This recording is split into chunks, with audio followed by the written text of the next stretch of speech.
Welcome to Beyond Longevity, the podcast that explores not just how we age, but how we can build a longer, healthier future for ourselves.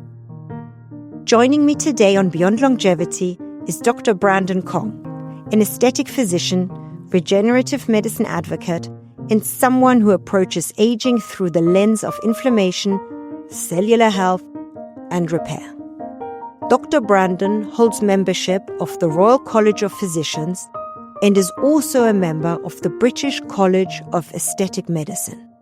He has published peer-reviewed research and now runs a clinic in London where he focuses on regenerative aesthetics.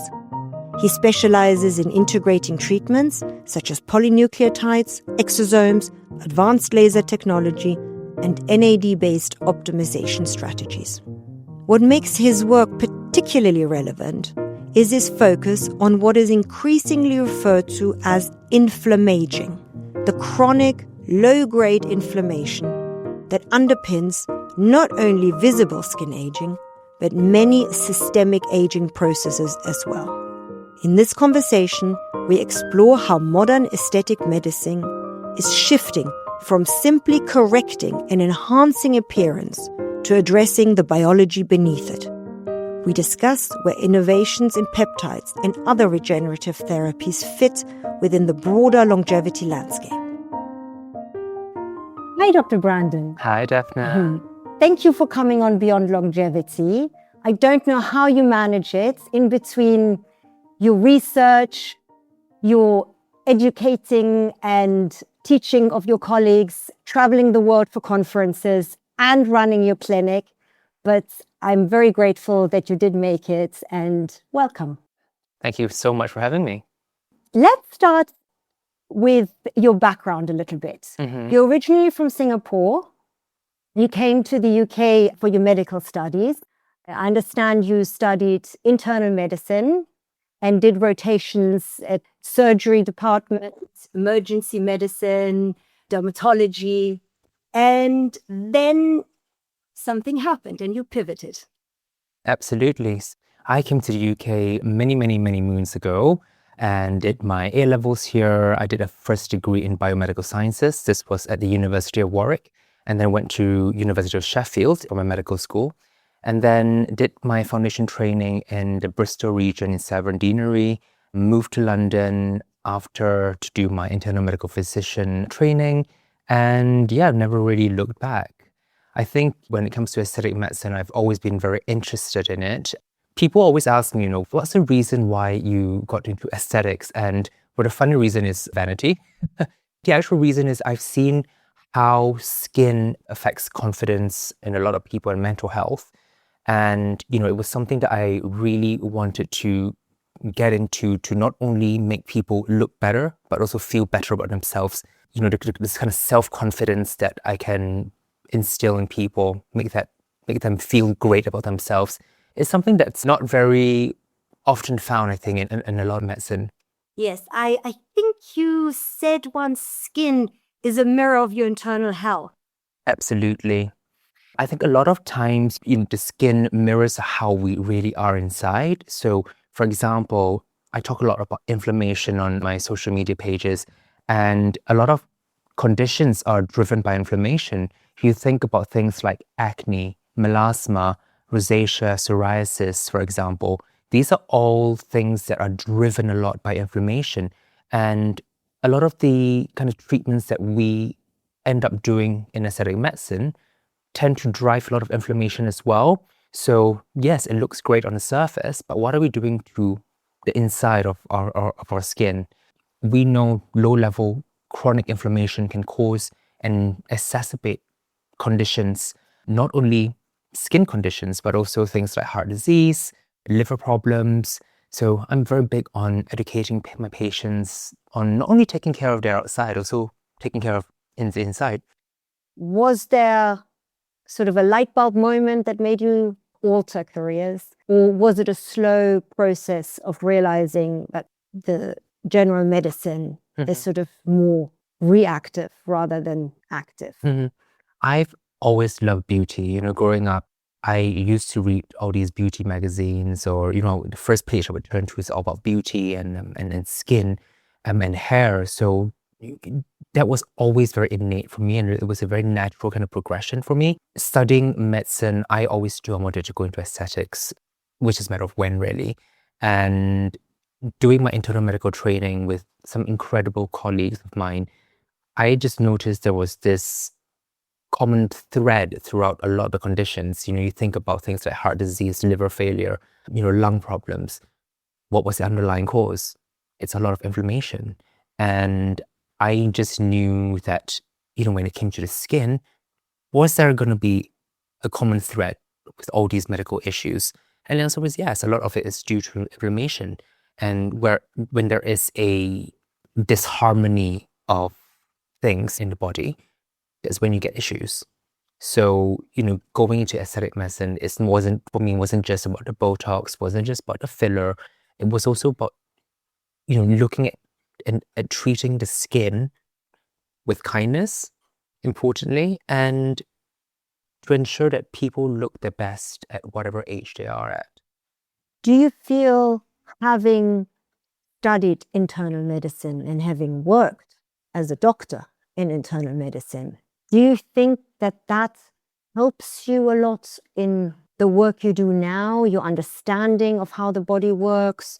Do you maybe even feel that your patients feel more comforted and comfortable with you because you are an all-round doctor? Absolutely. I think, like I said, the skin is a mirror of how we are really on the inside. So I talk a lot about nutrition and giving supplementations with patients. And I think people feel that because I'm it's not just about the skin for me, it's about the whole holistic person. We're treating people, not treating just the line, the pores, the scars. I think something that's very important for all aesthetic doctors out there, especially those who are starting out, it's not just about chasing the look. It's about helping the person. You mentioned supplements. Do you feel that supplements have a part to play in the field of longevity, skin health, skin rejuvenation, the glow of it? Or is it more of an add-on that may or may not really? Oh, I think it plays a huge part, really. I know, for example, acne. Let's take acne for an example. There isn't a lot of good concrete evidence that, for example, chocolate. We hear this a lot. Don't eat chocolate; it's going to make your acne worse. Don't drink milk. There isn't a complete total evidence, but the anecdotal kind of evidence from patients in their experience is that it suggests that, when I stop eating chocolate, when I stop drinking milk, it gets better. Who are we to say, what, it's not completely written down in stone, that it's not real? Personally, I'm very much into gut health. One of my really good friends is a gastroenterologist, and we often have chats about, this sounds really boring. Okay, we talk over wine about pre and probiotics and how it reflects not only just in the gut and your bowel movements, but also on your skin as well. And I'm a big believer in taking probiotics every day, especially when you're on things like antibiotics, for example. If you've just had a cold and you needed antibiotics, it's going to screw up your internal gut flora. So we need to replenish it. Our diets these days are not perfect. Fiber supplementation for me is also very important. I personally take that every day. I take a vitamin C every day, 1,000 milligrams. It's not only for immune health, it's also helping with the skin. But it's very interesting what you say, because again, it links it all back to longevity, because all the facts that you mentioned, gut issues, leaky gut, that's an inflammation. Dairy causes a lot of inflammation. Inflammatory bowel disease, it is in the names on the tin. There you go. So it's funny how all the different systems and discipline of medicine come together and realize what I think they should have realized hundreds of years ago, that the body is not compartments. And you have a headache, you go to a neurologist. You have a stomach issue, you go to a gastroenterologist. You have a problem with your skin, you go to the dermatologist. No, you might have a problem with your skin, but the origin lies in the gut. So again, I think it's very, very beneficial what you offer your patients, which is the holistic and overall view of the whole body, which I think is the way forward in longevity. Absolutely. I mean, even things like, I see a lot of hair loss patients in clinic as well. One of the first things I would say is get a blood test. Your hair fall might be because of low iron, for example, or low folic acid. Fix that. We can do something about it. So you've mentioned that this inflammaging is a big driver in the aging process. Can you explain why and how you can tell? Of course. So one of the case studies I can actually share with you, a couple of months ago, I had seen a patient who came to see me because of a bit of hyperpigmentation. And the first question I asked her was, how many treatments have you done in the past 12 to 24 months that has caused this issue? And she told me she's done probably about 25 to 30 treatments in the past 2 years. And I said, I can tell, because the skin took this almost quite waxy, a bit of a doughy consistency. That's not healthy collagen. And I could see a lot of hyperpigmentation just on the surface of the skin, which is all driven by a lot of inflammation. And I had seen a couple of photos prior to 2 years ago when she wanted to fix a little bit of the acne scarring. And I told her, like, what's happening now is just because there's been so much inflammation within your skin. Even touching her skin when I was examining her, I could feel the heat from within.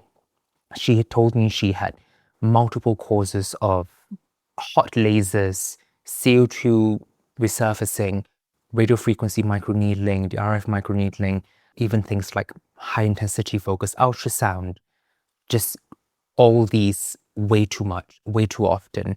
And she was in her early 30s. This is something we don't really see much in such a young demographic. Sadly, it's manifested in such a way that the skin takes on this very odd appearance. A lot of these treatments that we do in clinic are so pro-inflammatory, and the hope is that you're causing all this trauma to create collagen and elastin. But is the collagen healthy collagen?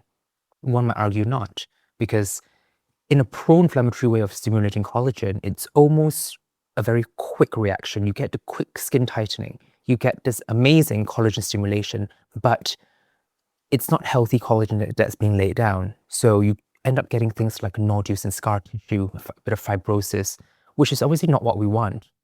Also, the extracellular matrix which your collagen and your elastin fibers sit in becomes very sticky. And that's why the skin doesn't take on a healthy, glowy look. It becomes doughy, it becomes a bit waxy, and that's never something that we want. Melanocytes, which sit in our skin as well, the pigment-producing cells, become very upset if we overstimulate them, if we over-agitate them, and that manifests in things like hyperpigmentation.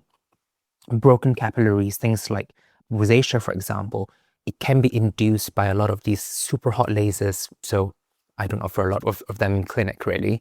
A lot of these chronic inflammation can end up breaking down the collagen fibers as well, which is something that we never ever want to do. I always talk with my patients even about leveling out their cortisol levels. If you're going to the gym, are you going for more than 2 hours a day? Are you doing lots of high intensity training multiple times a week? All this is going to just drive a lot of cortisol in the body, which is going to help accelerate your aging process. So balance is everything. I love to go to the gym. I lift about 4 or 5 times a week. I go to Barry's boot camp about twice a week. But if I go too much, I know that's going to cause a bit too much inflammation in my body. So I'm going to just keep it balanced, really. Yes, that's very important, balance. And I think that's also your philosophy in your clinic when you see patients. It's the balance of looking young, but not unnatural. Absolutely. And stimulating the body's own sort of regenerative process. Mm-hmm. Now, in a case that you've just described, where somebody is so over-inflamed, and I mean, that is an extreme, but most of us do have chronic inflammation. Is there a solution? And is there a solution that is adaptable to all patients, or are some just beyond repair, so to speak? Absolutely. So with this patient in particular, the first thing I said to her, and what I say to a lot of people is, stop. Stop all treatments. coming to see me once every 4 to 8 weeks. I have something called the Aerolase in my clinic, which is an anti-inflammatory laser. Essentially, this is a 1064 nanometer anti-YAG laser, which targets 3 main things in the skin. So it targets water, so that helps with a bit of collagen stimulation, a bit of skin tightening. It targets melanin, so it helps with hyperpigmentation, fantastic for things like melasma and sun damage, and also, importantly, hemoglobin. So it targets blood vessels, which is your inflammation. So it really, really calms it down quickly. And most patients with a very pro-inflammatory condition like rosacea or even acne can actually see results after just one session. The Aerolase, although it's not FDA approved for a condition, for example, like eczema, I've used it a couple of times on patients with eczema on their face, and it has really just taken the inflammation away. It totally changed the skin texture, which patients love because you can't be on steroid creams for the rest of your life. So do you think the aero laser that you use, and you're one of the very few practitioners in the UK that use it, do you think that that can take the place of lasers that are very popular at the moment? Ablative lasers and... So I think ablative lasers have their place in the market as well, for sure. I have an ablative laser by Aerolase as well, but it's quite unique in the sense that it's very, very precise. So you get almost a CO2 laser effect without the 3-week downtime, without the bleeding, without the oozing.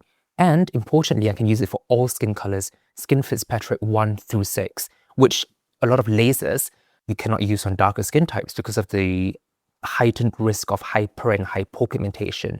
Whereas the Aerolase Era Elite, which is a 2094 erbium laser, you don't numbing cream for that. The recovery takes about 5 to 7 days or so for a superficial ablation, and it's safe. The resurfacing lasers are fantastic for patients who have, for example, enlarged pores, a lot of textural issues, even superficial pigmentation from sun damage can easily be treated with that. That's really great to know. You use the aero laser to treat inflammation as well as regenerate the skin, and by doing so, make the patient look younger, healthier. Exactly. You know, that sort of thing. Inflammation also disrupts stem cell signaling. The regeneration is blocked and the skin cannot rejuvenate itself. What other treatments do you offer other than the Aerolase to combat this? It's funny you say that because I had a discussion with a colleague about medium depth or even deep chemical peels and how I no longer really offer deep chemical peels anymore because of how it upsets the stem cells. So in clinic, I use a lot of very calming kind of injectables. There is something called Meso-Wharton and also Meso-Xanthin, which I offer in clinic. Meso-Wharton comes from a peptide, which is a clone of the umbilical cord lining called Wharton jelly. And this is an amazing peptide which helps calm inflammation. It helps to provide the stem cells ingredients to regenerate itself again, to regenerate skin. And for my patient, which I mentioned earlier, actually, this was one of the treatments that we started doing because it helps to reduce inflammation, importantly, really to bring back the stem cell from being so over-frazzled to its normal state again. So that's one of the big treatments that I'm currently doing in clinic as well. And I think you're a pioneer in using the Meso-Wharton P199. I know in Korea it's very popular. And as we all know, they're sort of well advanced in the field of skin and glow and all that. Mm-hmm. How did you first come into contact with it, and what actual results convinced you to use it in your clinic? And how often do you use it, percentage-wise, on your patients? I think the Meso-Wharton is quite a unique product in the sense that it can be basically offered to almost everybody. But I use it mostly for patients who has a lot of inflammation in the body, for example, patients who have a lot of post-inflammatory hyperpigmentation or erythema, especially post-acne patients, because the body is in such a heightened inflammatory state. That's when I tend to use it a lot. Even for my slightly older patients with very crepey skin, I'm so convinced that it has done so much for this cohort of patients. It helps treat the crepey skin. It helps to reduce fine lines, reduce the depth of wrinkles. Even if it's just a couple of sessions, about 2 sessions, 3 sessions, a big difference can be seen. And it's a relatively easy product to use. You don't need to come back every 4 to 6 weeks like with some treatments. So once you've injected it, it sort of helps the skin regenerate itself. Absolutely. And it drives the stem cells to become active again and do its work. As Exactly, yeah. So for most patients, I would say probably about 3 or 4 sessions, spaced about 3-4 weeks apart. And then after that course, you can do it literally once every 6 to 9 months, just for maintenance, just to keep things healthy. There's a little bit of hyaluronic acid in there as well, so it's good for a bit of hydration, a bit of a nice glow as well. I first noticed the Meso-Wharton probably about 1.5 years ago. Saw it being advertised, and I thought, this sounds really interesting. So bought a couple of boxes, and I thought, you know what, I'm going to test it on myself, as I often do with a lot of my treatments, and did half of my face and realized that it actually looked a lot better. I wasn't getting as many breakouts. It helped shrink my pores a bit more, got a nice glow from it. And after my 3 rounds, I thought, you know what, this is actually really remarkable, and then brought it into clinic. Well, you are your own best advertisement. Thank you. Sure, I'm sure everybody that comes to your clinic just says, I want to look like you. Thank you. How do you go about making people not look like you? Because that is, very high level, but at least getting there step by step. What's your protocol? Do you have sort of a startup protocol that you use for everyone, or is it very, very individualized? It's all very, very individualized. My skin type is very, very different from a lot of other people's skin types. So for myself, for example, I had, growing up, I had really, really oily skin. I had really bad acne growing up. I've been on Roaccutane 3 times in my life, and the last time was about 5 years ago. So, the way I treat my skin is going to be very different from the way I treat every single patient. Every single patient who comes into clinic, I talk about concerns, their goals, what they use at home, and I come up with a treatment plan for them to look their best at whatever age they're at, really.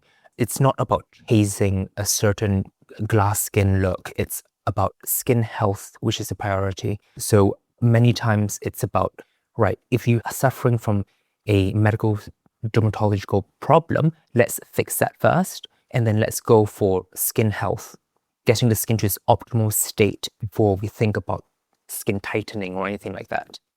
If it's true what I read about you, then you've looked after your skin from a very young age. I understand when you were a junior doctor, your colleagues said you had dolphin skin because it was so shiny and lovely and everything. So skin has always been very important to you, as you've mentioned. Going on to the longevity topic again a little bit, skin is very, very important with regards to longevity.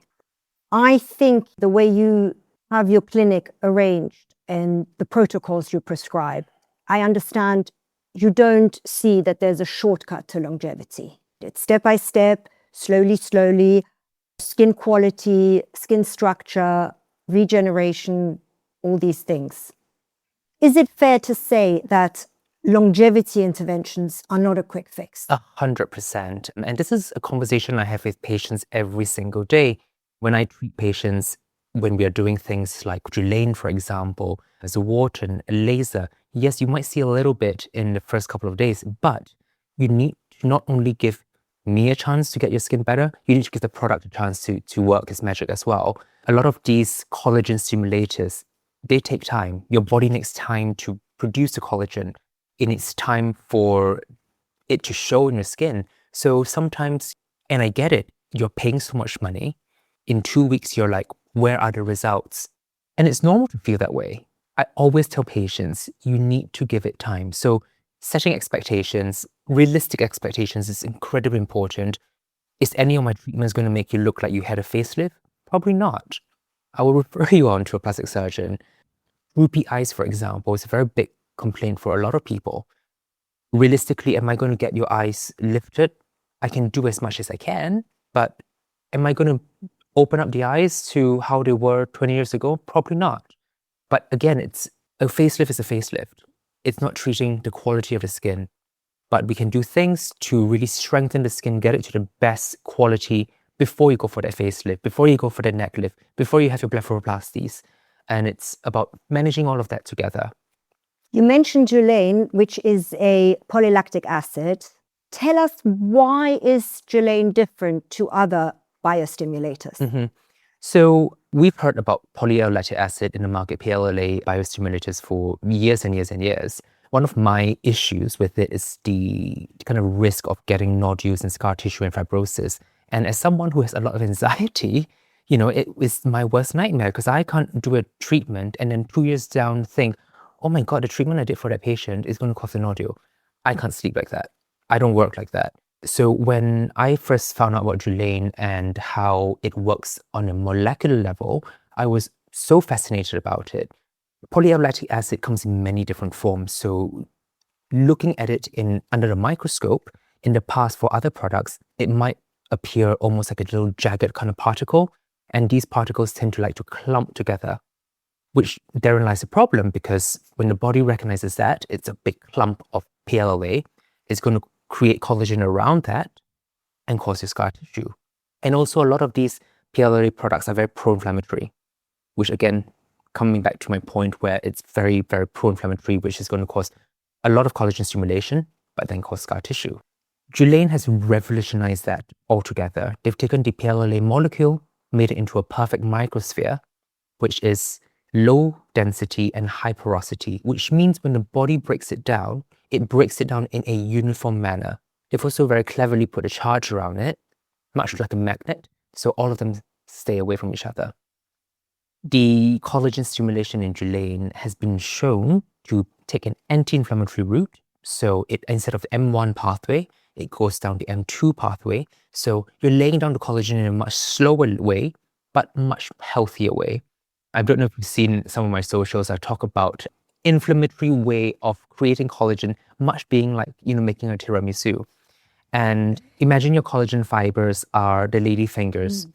A pro-inflammatory way of creating collagen is basically taking these lady fingers and throwing it in a dish and hoping for the best. It's quick, it's fine, and it's still delicious, but you get the scar tissue.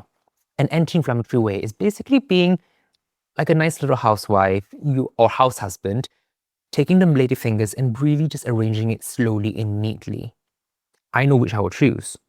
I don't want to risk scar tissue or fibrosis when I'm much older. So Glanine for me, its safety profile with no nodules, no vascular occlusions, that was a no-brainer for me. It's a no-brainer. The fact that you have all these latest product, latest modalities at hand, it's because you really spend time doing your research, analyzing things, questioning. And I think that is the future for the aesthetic market in general, but especially for the longevity market. Because currently, a lot of aesthetic doctors, they work, like you said, they work for the short term. You look great now, it's a quick fix. But there are a lot of treatments that the general public already knows in the long term is more detrimental and doesn't help skin health or the regeneration of the skin or any of it.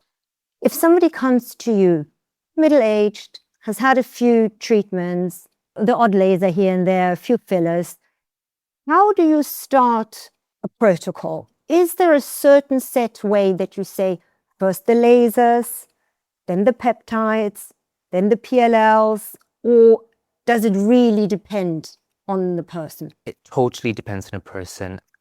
Whenever a patient comes to me, and I understand because I have been a consumer, I've gone to doctors with my own skin problems, you're in a very vulnerable state.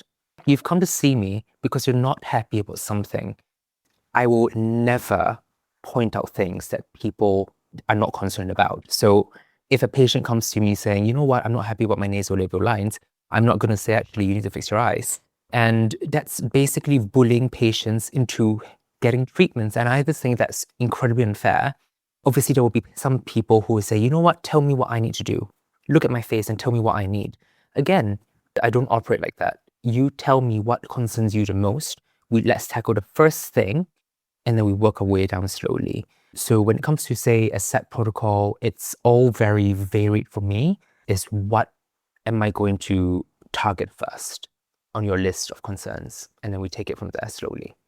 So it's not better to use lasers before PLLs? Very dependent on, again, the skin condition and the concerns, really. So all the treatments you offer, they all harmonize with each other. Absolutely. And they all form sort of a protocol for success. How many of your patients these days come to you and are concerned with longevity rather than a quick fix? I would probably say about 90% of my patients.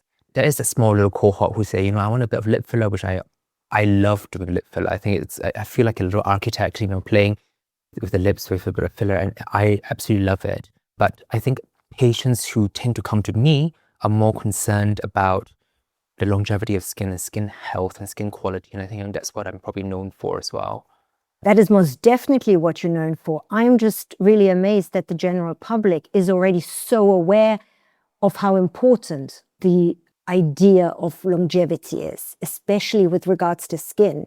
So while people that listen to this podcast or people in the field are obviously aware of it, I think there's still a long way to go for the general public to learn about the importance of treating the body as a whole in terms of longevity. You're in a great position because you're a physician that had studied internal medicine and now have pivoted to being an aesthetic doctor.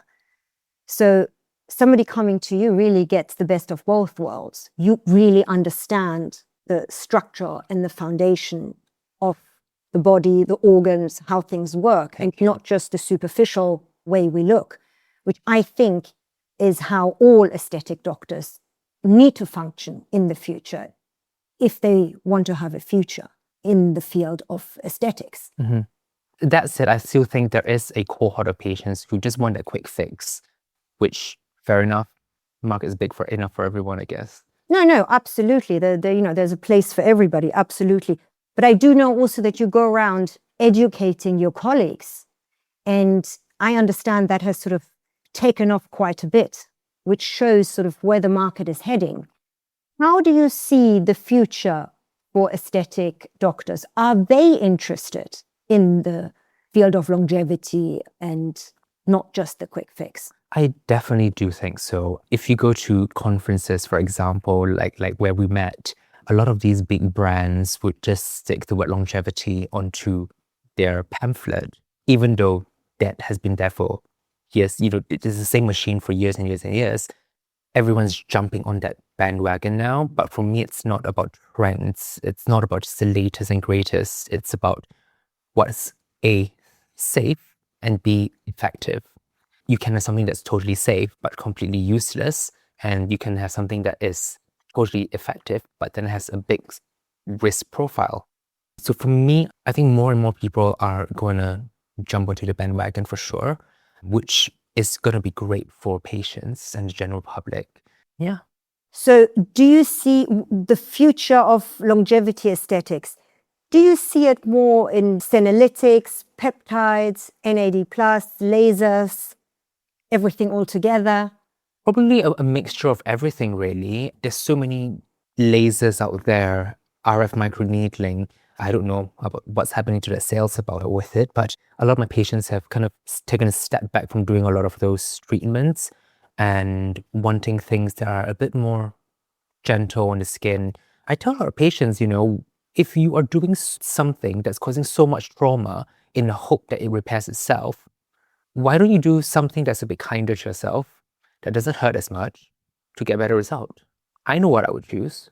Yes, you're right. And I think people realize nowadays, I think in the olden days, in order to have success, it was always you needed to suffer. Beauty is pain, the old saying, Yeah.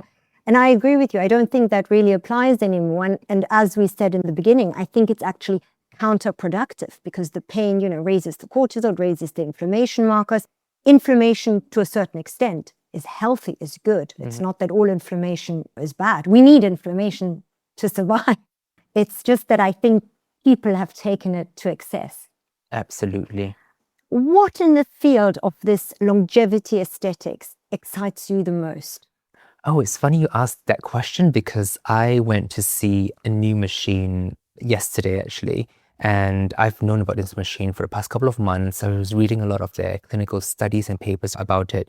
I'm not going to reveal the name of the machine because I'm in talks to actually purchasing it. But it uses a fantastic new technology called quantum magnetic resonance, or QMR, which basically fires out frequency to switch the M1 to M2 pathway. So it literally switches off your inflammation. It can thicken the dermis of the skin by up to 20% after a course of, I think, 6 or 8 treatments. And there's no heat involved, and it's very gentle. It doesn't hurt. And I think this is going to change a lot of the way we view machine-based treatments.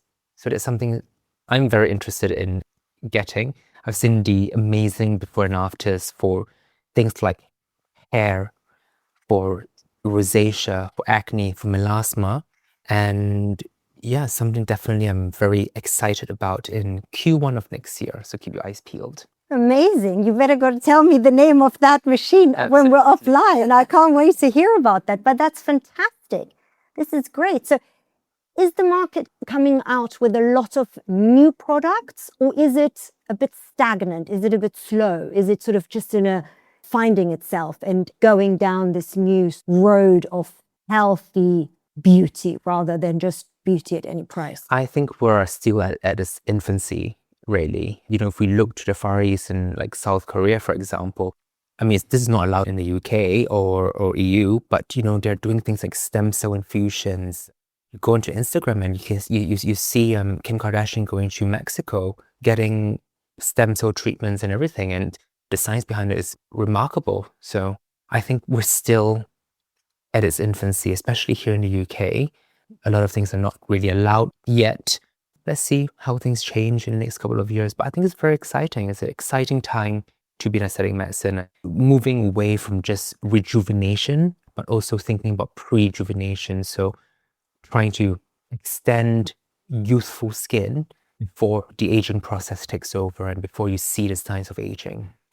Are there any simple things people can do to aid their longevity, to aid their healthier, longer living, to aid their rejuvenation of the skin, or the at least not causing inflammation to the skin in their daily lives?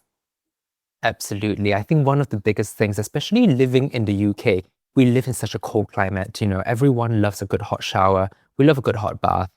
Heat equals inflammation. Inflammation equals not good for your skin. So one of the things that I talked a lot with patients, unfortunately, is that we have to stop things like super hot showers, especially getting your face into hot showers is a complete no-no. I always tell patients, you need to stand in the shower looking highly offended, nose all the way up, and not getting the steam and heat onto your skin. People suffering with things like melasma, rosacea, LED home masks are huge these days. I tell my patients with rosacea, with melasma, not to do any of those at all. Infrared, unfortunately, is very stimulatory and can actually make things a lot worse. Things like a good skincare routine. I talk about making and prescribing almost a skincare routine with all my patients who come to clinic. And it's not just about, you know, how much actives are we using. I'm not a huge fan of prescription tretinoin, to be honest with you. I much prefer people using an over-the-counter retinol that you can use on a daily basis that is stimulating the fibroblast cells, but not causing that retinization, not causing the peeling. It obviously has its place. You know, people with severe acne, for example, you have to have it, please go ahead. But for most people, you don't need that prescription strength retinoin or retinoid into your skin. A lot of times, the over-the-counter formulations have many other benefits as well. Like, you know, they put peptides in there, they can put vitamins and amino acids into the formulation, which helps support the skin in its own different way. So yeah, skincare for me is a big thing that people can kind of do at home to improve the skin, calm inflammation down a little bit, and ensure skin longevity. That's what people, I think, are coming back to, is sort of the simpler but more effective treatments and things they can do and all this, rather than the all-out aggressive frax laser that we had, 10, 20 years ago, where they would take the whole skin off. I always ask my guests 5 rapid-fire questions at the end. They're called rapid-fire, but, feel free to elaborate if you want. So, what's the single best piece of advice you would give your younger self?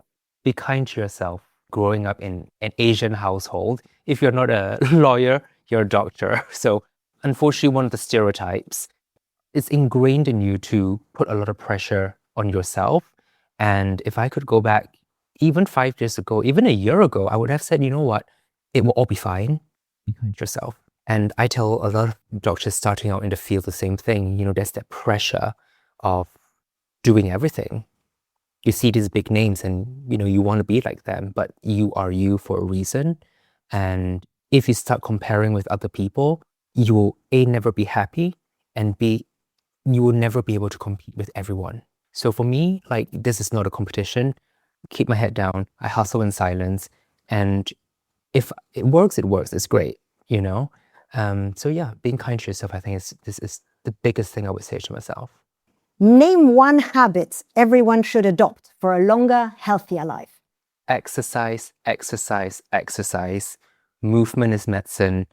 Lifting weights, for example, is going to prevent you from losing muscle mass. It's going to prevent osteoporosis. And there's good evidence behind all this. Also, it makes you feel really great about yourself. You get that endorphin release. You feel better, you look better instantly. And who doesn't want to look good naked? I agree, absolutely. But you know what, you're going to laugh. Every single person that I've asked that question, and I speak to people in all different fields, medics, researchers, investors. I think 99% have given me the same answer. It says a lot for our society, in that sense at least, that it's moving in the right direction, and people notice how important movement is, and lifting weights and all these things. So, absolutely. And it's even little things, like don't take the lift, walk the stairs. Probably gets you there quicker. Yeah. If you take the tube, get up one stop earlier and walk the rest. Absolutely, it's the little. Only if it doesn't rain, though. Yeah. If you weren't in the longevity science field, what field would you have chosen? So a completely different field from medicine. I would have been in fashion.